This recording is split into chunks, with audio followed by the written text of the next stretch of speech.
Selamat datang kembali. Nah, kali ini kita mau coba bedah nih materi soal intelijen militer dan pertahanan udara Indonesia. Sumbernya ada dari Jane's Defense Weekly, terus Global Firepower, sama Military Today. Misi kita kali ini yaitu menggali poin-poin kuncinya lah dari tiap sumber, biar dapat gambaran utuhnya gitu.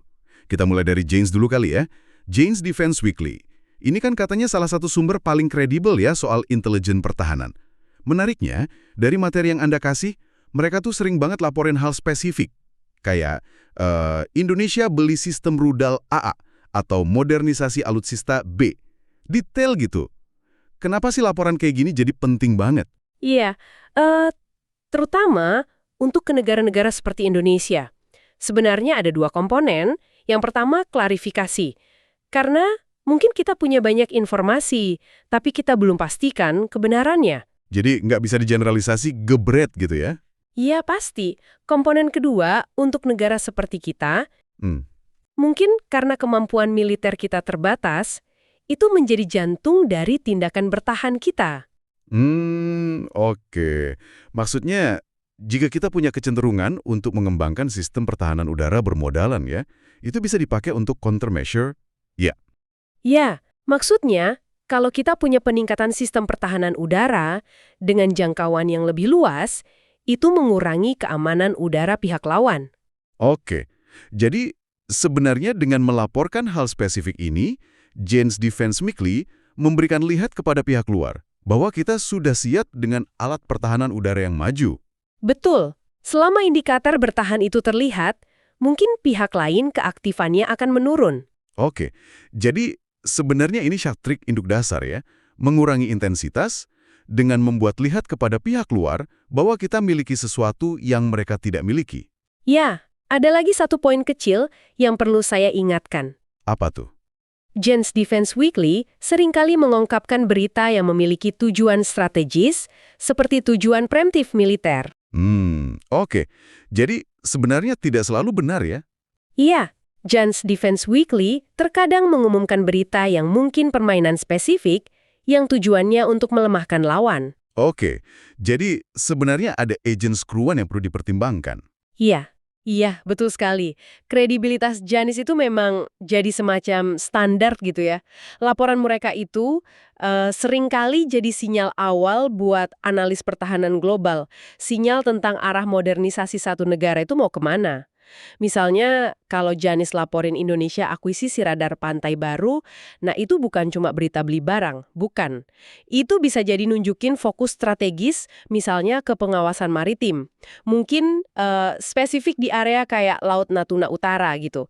Detail-detail kayak gini nih yang bikin laporan mereka berbobot. Jadi nggak sekedar daftar belanjaan negara. Oh gitu ya cara ngelihatnya. Oke. Bukan cuma beli apa, tapi lebih ke kenapa beli itu. Menarik. Nah, dari Jane's yang kasih gambaran strategis, kita geser dikit ke Global Firepower. Sumber Anda yang ini kan lebih nyajiin data inventaris ya, lebih angka gitu. Termasuk nyatet sistem pertahanan udara kita, kayak NASAM sama Sky Shield. Ini kan jadi ngasih kita nama-nama konkret nih. Tapi sebenarnya bedanya apa sih antara NASAM sama Sky Shield ini, kalau buat pertahanan udara kita gitu? Nah ini poin bagus. Global Firepower itu emang enak buat lihat isi garasi kita ada apa aja, gitu kan? Nah, SAMS itu contohnya dia sistem pertahanan udara jarak menengah. Banyak dipakai negara NATO juga. Ibaratnya ini payung udara buat area yang lebih luas lah. Sementara Sky Shield, nah itu beda lagi. Dia masuknya kategori pertahanan titik. Jaraknya sangat pendek. Biasanya buat ngelindungin objek vital yang spesifik banget. Kayak pangkalan udara atau instalasi penting dari ancaman macam drone atau rudal jelajah yang terbang rendah. Jadi perannya beda, saling lengkapin gitu. Paham. Jadi bukan soal nama doang ya, fungsinya emang beda. NASAMS buat area, Sky Shield buat titik penting. Tapi tadi kan Anda sempat singgung, Global Firepower ini fokusnya lebih ke data kuantitatif ya, jumlah. Ada batasannya nggak sih di situ? Oh tentu ada, jelas ada. Data inventaris itu kan pentingnya sebagai dasar. Tapi ya itu, nggak cerita semuanya. Global Firepower mungkin bisa catat jumlah pesawat kita, jumlah tank. Tapi soal kualitas latihan awaknya gimana? tingkat kesiapan operasionalnya, terus kemampuan logistik, atau seberapa nyambung sih sistem-sistem ini satu sama lain, terintegrasi apa enggak. Nah, itu semua kan faktor penting banget, dan itu susah diukur cuman dari angka inventaris doang.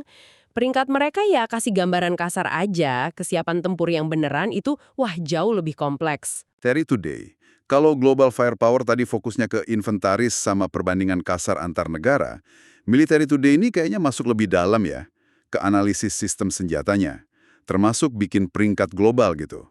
Mereka kan sering nyebut nama-nama besar kayak S-400 Rusia, Patriot AS, atau Iron Dome Israel.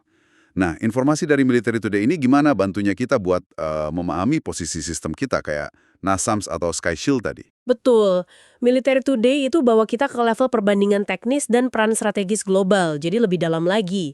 Mereka biasanya nggak cuma ngasih peringkat top 10 gitu, tapi ngulas juga spesifikasi kuncinya, misalnya jangkauan efektifnya berapa kilo, ketinggian maksimumnya, terus bisa hadapin berapa target sekaligus, jenis ancaman apa aja yang emang dirancang buat dia lawan. Itu detailnya diulas. Contohnya S-400 itu kan terkenal jangkauannya jauh banget peran strategis. Kalau Patriot dia lebih multiperan, udah terbukti juga di pertempuran. Iron Dome malah lebih spesifik lagi buat ancaman roket jarak pendek. Nah itu beda-beda perannya. Jadi kalau kita lihat ulasan Military Today, kita bisa nempatin NASAMS kita yang jarak menengah buat area, sama Sky Shield yang jarak pendek buat titik, itu dalam spektrum kemampuan global gitu ya. Maksudnya bukan berarti bandingin apel sama jeruk secara langsung kan? Tepat sekali, persis. Ini bukan soal mana yang paling hebat gitu secara absolut, bukan. Tapi lebih ke mana yang paling pas buat kebutuhan spesifik suatu negara. Dan juga sesuai sama doktrin pertahanannya. Dengan baca analisis teknis di Military Today, kita jadi paham soal trade-offs-nya, terus kekuatan relatif sistem yang Indonesia punya dibanding standar global itu gimana, sama peran spesifik apa yang bisa dimainkan sistem-sistem itu di arsitektur pertahanan udara kita secara keseluruhan. Nah, ini lapisan pemahaman yang lebih dalam, nggak cuma sekedar tahu nama sistemnya atau jumlahnya berapa. Baik-baik. Jadi kalau kita coba rangkum nih dari ketiga sumber Anda ini ya, Janes itu kasih kita konteks strategis di balik pembelian alutsista, plus kredibilitas informasinya. Terus global firepower, dia kasih data inventaris kuantitatif, jadi kita tahu aset kita apa aja, kayak NASAMS, Sky Shield, sama perandasannya. Lalu, Military Today, ini bantu kita paham spek teknisnya, perbandingan kemampuannya dalam konteks global. Nah, kombinasi ketiganya ini ngasih gambaran yang jauh lebih kaya ya. Buat Anda yang dengerin, memahami lapisan-lapisan informasi ini, mulai dari berita pengadaan, daftar inventaris, sampai analisis teknis global, tentu berguna banget ya. Supaya nggak gampang kejebak sama satu narasi aja, atau satu jenis data doang pas nerima info soal pertahanan. Iya, betul. Dan ini mungkin ninggalin satu pertanyaan menarik ya buat Anda renungkan lebih jauh. Dengan semua data ini, info dari Janes, inventaris dari Global Firepower, analisis teknis dari Military Today, menurut Anda nih, apa sih satu faktor non-material? Faktor non-material yang paling nentuin kesiapan pertahanan nyata sebuah negara? Di luar soal canggihnya alat atau jumlahnya yang banyak itu. Sesuatu buat dipikirkan mungkin.